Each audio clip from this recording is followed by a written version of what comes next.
Hello everyone, यहाँ सबैलाई फेरि पनि मेरो नयाँ भिडियोमा स्वागत छ। त साथीहरू, आजको विषय के छ भनेपछि यो आफ्नो युट्युब च्यानलको कस्टम युआरएल कसरी बनाउने। अब तपाईँले त्यो आफ्नो युट्युब च्यानलको अबाउट सेक्सनमा गएर हेर्न सक्नुहुन्छ कि तल तपाईँको युआरएल यति लामो छ कि त्यो अब के हो बुझ्न सकिन्न। अब त्यसलाई चाहिँ आफूले एडिट गरेर कसरी बनाउन सकिन्छ भन्ने कुरो। त यसको लागि अब सिधै लागौँ मोबाइलको स्क्रिनतर्फ। त साथीहरू, यसको लागि जानु होला अब सिधै क्रोममा गएर स्टुडियो युट्युब सर्च गरेर फर्स्ट साइडमा क्लिक गरेर कन्टिन्यू गरिदिने। त्यसपछि यता बायाँ साइडमा देख्न सक्नुहुन्छ कि कस्टमाइजको आइकन, त्यसमा क्लिक गर्ने। त्यसमा क्लिक गरिसकेपछि बेसिक इन्फो सेक्सन छ, त्यसमा क्लिक गर्ने। त्यसमा क्लिक गरेपछि यता तल देख्न सक्नुहुन्छ कि कस्टम युआरएल भन्ने अप्सन, त्यसमा क्लिक गर्ने। त्यसमा क्लिक गरेर अब आफ्नो तरिकाले बनाउने।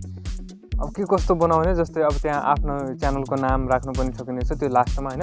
बाँकी अगाडिको चाहिँ अटोमेटिक आफै आउँछ होइन, पछाडि मात्र राख्न पाइन्छ नाम अथवा च्यानलको नाम जे पनि राख्न सकिन्छ।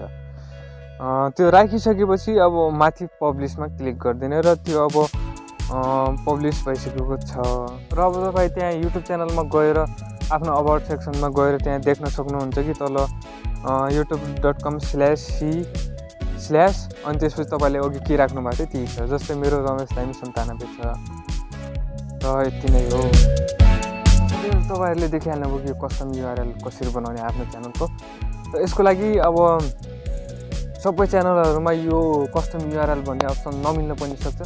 यसको लागि सायद कति नै यसको क्राइटेरिया हुनसक्छ होइन, 500 अथवा 1000 सब्सक्राइबको। मलाई त्यति थाहा भएन यो सम्बन्धी, फेरि अर्को भिडियो बनाएर ल्याउने छु। अहिले चाहिँ यति नै। यदि तपाईँकोमा यो अप्सन छ भने एकदम बनाउन सक्नुहुन्छ। यति नै।